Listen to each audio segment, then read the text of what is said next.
દર વર્ષે શિયાળો આવતો હોય અને ઠંડીનું વાતાવરણ ઊભું થાય એક સ્વાભાવિક ઘટના છે. એ પ્રમાણે અર્થતંત્રની અંદર આવતા આર્થિક પરિવર્તનોમાં તેજી અને મંદી એ પણ એક સ્વાભાવિક આર્થિક ઘટના છે. આપણે એને રોકી નથી શકતા.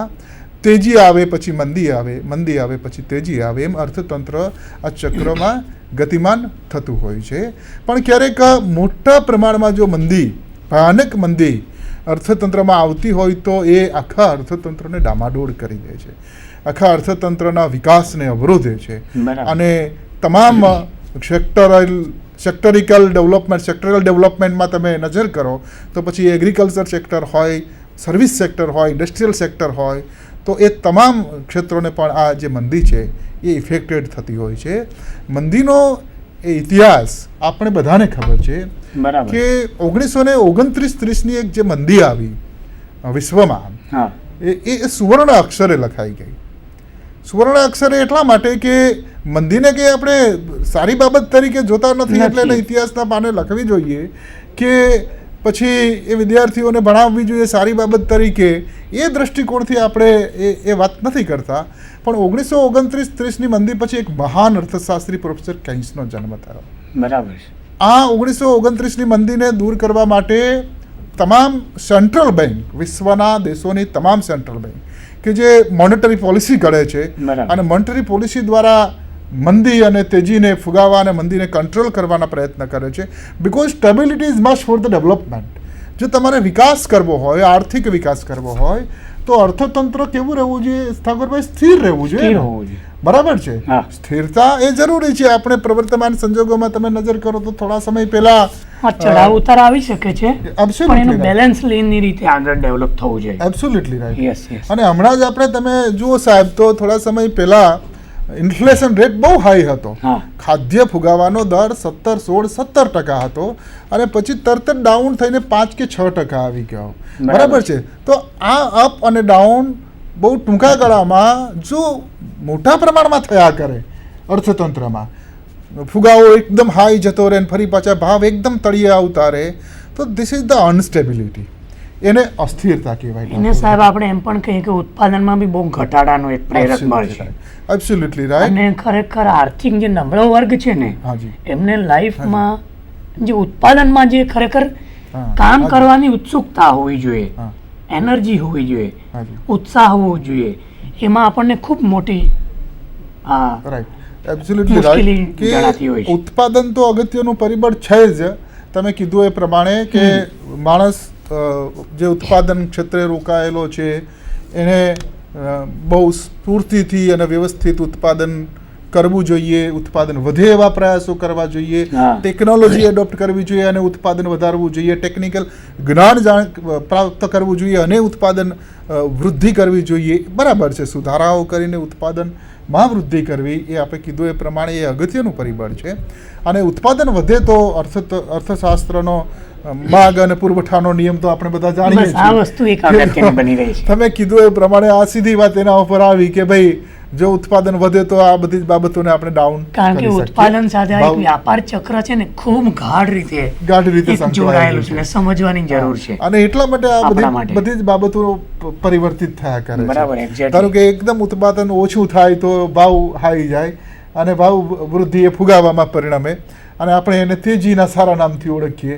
ધારો કે ઉત્પાદન એકદમ તળિયે જાય તો એકદમ ભાવ ઘટે અને ભાવ ઘટે એટલે આપણે ફરી પાછે એને મંદીના નામથી ઓળખીએ છીએ. એટલે આ ઉત્પાદન સાથે રિલેટેડ બાબત તો 110% છે. અને એ જ વાત લઈને પ્રોફેસર કેઇન્સે 1934માં the general theory employment, interest and money નામનું એક પુસ્તક લખ્યું. અને 1934માં 1929થી 1934 સુધી જે મંદી ચાલી એ કેવી રીતે દૂર કરવી જોઈએ, આ પુસ્તકમાં બરાબર સોલ્યુશન પ્રોફેસર કેઇન્સે આપેલું હતું. અને એટલા માટે the general theory interest, employment and money wrote by professor Keynes. Professor કેઇન્સે જે પુસ્તક લખ્યું એ એક મહાન પુસ્તક મારી દ્રષ્ટિએ છે. અને 20મી સદીના એક મહાન અર્થશાસ્ત્રી થઈ ગયા કે જેણે ફિઝિકલ પોલિસીનું ઇમ્પોર્ટન્ટ આપણને સમજાવ્યું કે what is the role of physical policy, particularly control of the recession period. મંદીને દૂર કરવા માટે રાજકોષીય નીતિની ભૂમિકા શું હોવી જોઈએ? યાદવ સાહેબ, મને તો એમ લાગે છે આપણી એક કહેવત છે, નિષ્ફળતા એ જ સફળતાની ચાવી છે. તો એક મંદી એક એન સાહેબના જે એ લોકોનો થિયરી આપી છે એ ચોક્કસ એને લાગે છે આ કહેવત સાથે. એબ્સોલ્યુટલી રાઈટ, તમે કીધું એ પ્રમાણે. પણ થોડીક વાત એ પણ આપણે કરીએ અહીંયા ચક્રીય પરિવર્તનોમાં કે ભાઈ આ 1929-30ની મંદી એ ભયાનક મંદી સાહેબ. ચોક્કસ. એક થોડીક બેકગ્રાઉન્ડમાં હું જાઉં અને વાત કરું, બરાબર, તો એક 1914થી 1919નું પહેલું વિશ્વયુદ્ધ થયું. એ વિશ્વયુદ્ધ 1919માં પૂરું થયું અને સ્વાભાવિકપણે આપણે એમ સમજવું પડે સાહેબ કે જો યુદ્ધ થાય તો આખું અર્થતંત્ર, એની આખી ઉત્પાદનની જે પ્રક્રિયા છે એ બદલાઈ જાય. એ પણ એક પ્રકારનું પરિવર્તન છે, આર્થિક પરિવર્તન. આની અંદર આપણે જો એને એડ કરી દઈએ તો જેવી રીતે આપણે મોસમી પરિવર્તનની વાત કરી, આકસ્મિક પરિવર્તનોની વાત કરી, તેજી મંદી ચક્રી પરિવર્તનોની વાત કરીએ છીએ, એમાં યુદ્ધની અંદર પણ એક પરિવર્તન થાય છે. અને એ કેવા પ્રકારનું પરિવર્તન કે ઉત્પાદનના મોટાભાગના સાધનો, દેશ પાસે જે ઉત્પાદનના સોર્સિસ છે, જે સાધનો છે, એ મોટાભાગના ઉત્પાદનના સાધનો યુદ્ધમાં વિજય મળે એવી સાધન સામગ્રીનું ઉત્પાદન કરતા થઈ જતા હોય છે. દાખલા તરીકે દારૂગોળાનું ઉત્પાદન કરવું, મોટી મોટી ટેન્કનું ઉત્પાદન કરવું, મિસાઇલોનું ઉત્પાદન કરવું, એને લગતા કેટલાક સાધનો બનાવવા, યુદ્ધની સામગ્રી બનાવવી, આ બધી જ બાબતો પાછળ આ ઉત્પાદનના સાધનો કામ કરતા હોય છે. અને એટલા માટે પરિસ્થિતિ કેવી ઊભી થાય કે જરૂરી ચીજવસ્તુ અને સેવાનું ઉત્પાદન જે થવું જોઈએ એ જરૂરી ચીજવસ્તુ અને સેવાનું ઉત્પાદન થતું નથી, વપરાશી ચીજવસ્તુઓનું ઉત્પાદન ઘટે છે અને એ રીતે આખું અર્થતંત્ર છે ડાયવર્ટ થાય છે. આ જ પરિસ્થિતિ 1919ના યુદ્ધ પછી સર્જાઈ. અને 1919ના યુદ્ધ પછી જે પરિસ્થિતિ ઊભી થઈ વિશ્વની સામે, એમાં જરૂરી ચીજવસ્તુઓ અને સેવાનું ઉત્પાદન ઘટવાથી વિશ્વના અન્ય દેશોમાંથી ચીજવસ્તુઓ અને સેવાની આયાત કરવી પડી. ખાસ કરીને ભારત જેવા ગરીબ અને અલ્પ વિકસિત દેશોએ બરાબર સાધનો બહારથી મગાવવા પડ્યા, ટેકનોલોજી બહારથી મગાવવી પડી. અને એ વખતે ઠાકોરભાઈ એક ગોલ્ડ સ્ટાન્ડર્ડ મેથડ અસ્તિત્વમાં આવતી. એક્સચેન્જ રેટ, બે દેશો વચ્ચેનો વ્યાપાર કરવા માટેનો જે વિનિમય દર નક્કી કરવો પડે. ધારો કે આપણે ભારતે બીજા દેશમાંથી કોઈ ચીજવસ્તુ અને સેવા લાવવી હોય તો નક્કી કરેલા એક્સચેન્જ રેટે આપણે ચૂકવણી કરવી પડે. આ એક્સચેન્જ રેટ કેવી રીતે નક્કી થાય? તો એક સમય હતો 1816થી માંડીને 1929 સુધી કે આ સમયગાળા દરમિયાન વિનિમય દર નક્કી કરવા માટેની, બે દેશો વચ્ચે જે વ્યાપાર થાય એ વ્યાપાર અંગેનો વિનિમય દર નક્કી કરવા માટેની સુવર્ણ ધોરણની પદ્ધતિ અસ્તિત્વમાં હતી. બરાબર. અને સાહેબ આ પદ્ધતિ પ્રમાણે બે દેશો જ્યારે વ્યાપારથી જોડાય છે ત્યારે આ બંને દેશોનો વિનિમય દર પોતાના દેશના ચલણનું બાહ્ય મૂલ્ય સોનામાં કેટલું છે એના દ્વારા આપોઆપ નક્કી થાય. એટલે આખું એક્સચેન્જ રેટ નક્કી કરવાનું ગણિત પોતાના ચલણનું સોનામાં બાહ્ય મૂલ્ય કેટલું છે, બરાબર છે, એ પ્રમાણે હતું. એટલે પછી જે વિનિમય દર આ ગોલ્ડ સ્ટાન્ડર્ડની પદ્ધતિ દ્વારા નક્કી થયો હોય એ પદ્ધતિ પ્રમાણે બે દેશો વચ્ચે વ્યાપારની ચૂકવણીઓ થઈ શકે. બરાબર. હવે બીજી એક વાત ઠાકોરભાઈ અહીંયા એ પણ નોંધવા જેવી કે આ જે પદ્ધતિ હતી ગોલ્ડ સ્ટાન્ડર્ડની પદ્ધતિ, બરાબર, એમાં ધારો કે વિશ્વના અન્ય દેશમાંથી ચીજવસ્તુની આયાત કરવા માટે બીજા કોઈ દેશનું ચલણ ના હોય, જે દેશમાંથી આપણે આયાત કરતા હોઈએ દેશનું ચલણ પર્યાપ્ત માત્રામાં ન હોય તો આપણે સોનામાં ચૂકવણી કરી શકીએ. આ એક નિયમ હતો આ સુવર્ણ ધોરણની પદ્ધતિનો. એટલે પરિસ્થિતિ એવી ઊભી થઈ કે આપણે સોનામાં ચૂકવણી કરીને પણ આયાત કરવા માંડ્યા. નોટ ઓનલી ઇન્ડિયન કન્ટ્રી પણ કેટલાક બીજા દેશો, બરાબર, દાખલા તરીકે ભારત જેવા બીજા દેશો, પછાત અને ગરીબ દેશો એ વખતે હતા, બાંગ્લાદેશ છે કે પછી વોટેવર શ્રીલંકા છે કે આજુબાજુના પડોશી દેશો નેપાળ છે કે ઇજિપ્ત છે કે ઇઝરાયલ છે, આ તમામ દેશો વિશ્વમાંથી ચીજવસ્તુની આયાત કરવા માટે સોનાની ચૂકવણી કરતા. એક આ વસ્તુ ઊભી થઈ. બીજી વસ્તુ સાહેબ એવા પ્રકારની ઊભી થઈ હતી અહીંયા કે ધારો કે તમારા દેશમાં આ સોના ધોરણના નિયમ પ્રમાણે ધારો કે તમારા દેશની અંદર સોનાનો જથ્થો ઘટે, સોનાનો પુરવઠો ઘટે, બરાબર, તો પોતાના દેશના ચલણના પુરવઠામાં પણ ઘટાડો કરવો પડે. એટલે તમારા દેશના ચલણનો પુરવઠો, ધારો કે ભારતમાં રૂપિયાનો પુરવઠો કેટલો રાખવો એ ભારત સરકાર નક્કી ના કરી શકે. બરાબર. ભારતની કોઈ ઇન્સ્ટિટ્યુશનલ મોનેટરી ઇન્સ્ટિટ્યૂટ નક્કી ના કરી શકે, પણ એ સોના વડે ઓટોમેટિક નિયંત્રિત થઈ જાય. સોનું ઓછું થાય તો આપણા દેશના ચલણનો પુરવઠો ઘટાડવો પડે, અને જો સોનાનો પુરવઠો વધે તો દેશમાં ચલણનો પુરવઠો પણ વધારવો પડે. સિચ્યુએશન એવા પ્રકારની ક્રિએટ થઈ 1929-30 સુધીમાં કે એક તો ઉત્પાદન ઘટ્યું, સમગ્ર વિશ્વમાંથી ઉત્પાદન ઘટ્યું, એટલે કેટલીક ચીજવસ્તુ બહારથી મગાવવી પડી ને વિશ્વના દેશો સોનામાં ચૂકવણી કરીને બહારથી મગાવતા થયા. પરિણામ એ આવ્યું કે વિશ્વના મોટાભાગના દેશોમાં સોનાનો જથ્થો ઘટી ગયો, અને સોનાનો જથ્થો ઘટ્યો એટલે વિશ્વના મોટાભાગના અલ્પ વિકસિત અને વિકાસશીલ દેશોમાં પોતાના દેશના ચલણના પુરવઠામાં પણ ઘટાડો થયો. ચલણનો પુરવઠો ઘટે એટલે સ્વાભાવિકપણે એની ઇફેક્ટ ભાવ વૃદ્ધિ ઉપર આવે, એટલે સમગ્ર અર્થતંત્રની અંદર ચીજવસ્તુ અને સેવાના ભાવ ઘટ્યા. ભાવ ઘટવાથી ઉત્પાદન કરનારા જે ઇન્વેસ્ટરો છે, ઉદ્યોગપતિઓ છે, એને ઉત્પાદન વૃદ્ધિનો રસ ઓછો થયો, એટલે ઉત્પાદન ઘટ્યું. ઉત્પાદન ઘટે એટલે સ્વાભાવિકપણે કેટલાક લોકોને છૂટા કરવા પડે. રોજગારીની નવી તકો તો બાજુ ઉપરની વાત રહી, પણ જે વર્તમાન સમયમાં જે તે સમયે કામ કરતા માણસો હોય કારખાનામાં, ફેક્ટરીઓમાં, એને પણ છૂટા કરી દેવા પડે, એટલે રોજગારી ઘટી. રોજગારી ઘટી એની સાથે સાથે, રોજગારી ઘટવાની સાથે સાથે લોકોની આવક ઘટી, અને આવક ઘટવાથી ખરીદ શક્તિનું પ્રમાણ ઘટ્યું, ચીજવસ્તુ અને સેવાની માંગ ઓછી થઈ. આ જે સાયકલ શરૂ થઈ એને આપણે મંદીની સાયકલ તરીકે ઓળખી શકીએ.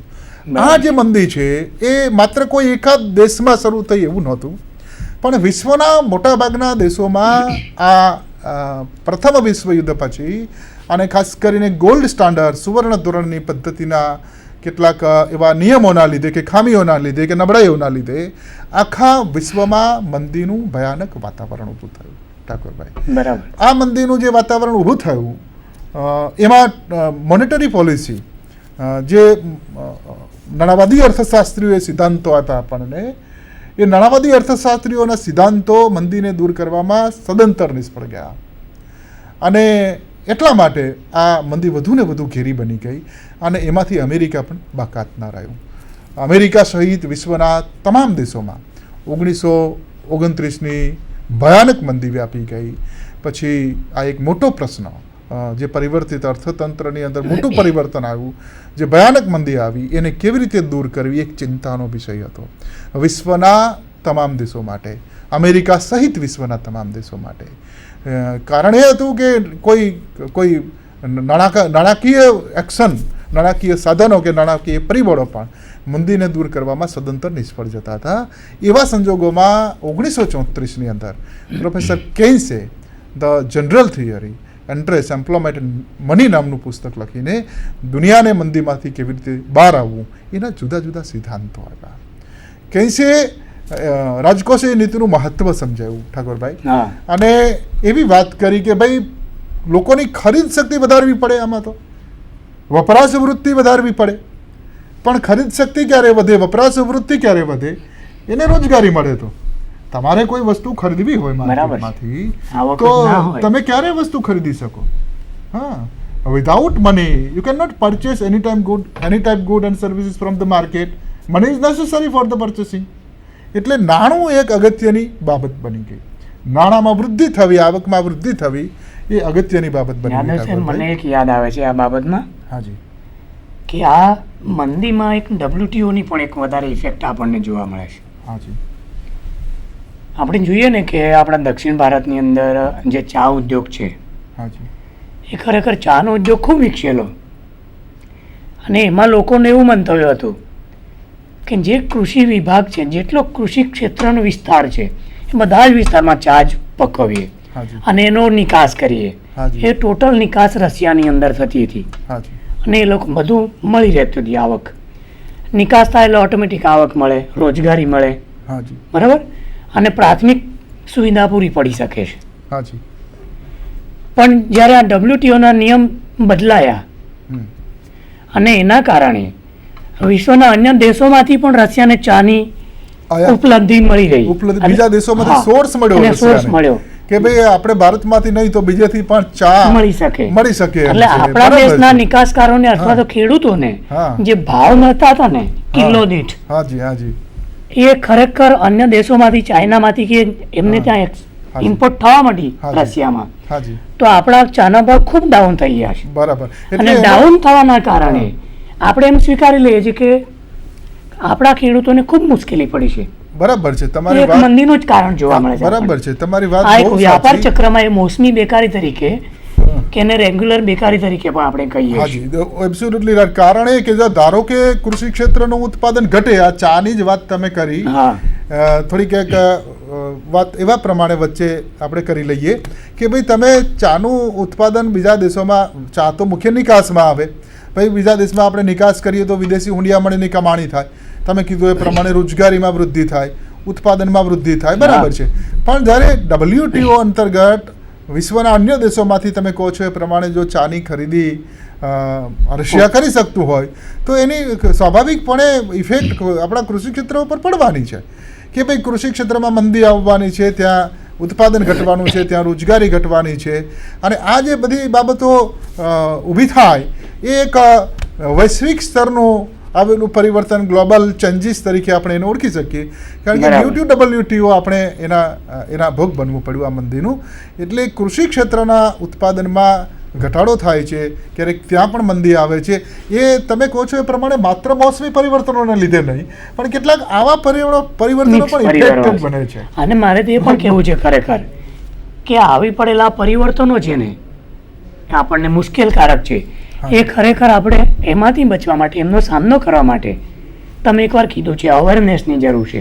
એટલે અવેરનેસ આયોજક ક્ષેત્રે અને લાભ લેનારાઓની ક્ષેત્રે પણ, બંને ક્ષેત્રે જરૂરી છે. એ અવેરનેસ જો આવી શકે તો આપણે કોઈ બી આવનારો પડકાર છે, મંદીની જે ઇફેક્ટ થવાની છે, અથવા તો આપણે ભવિષ્યમાં જે પરિવર્તનો લાવવા ઈચ્છા રાખીએ છીએ એ ચોક્કસ મેળવી શકીએ છીએ.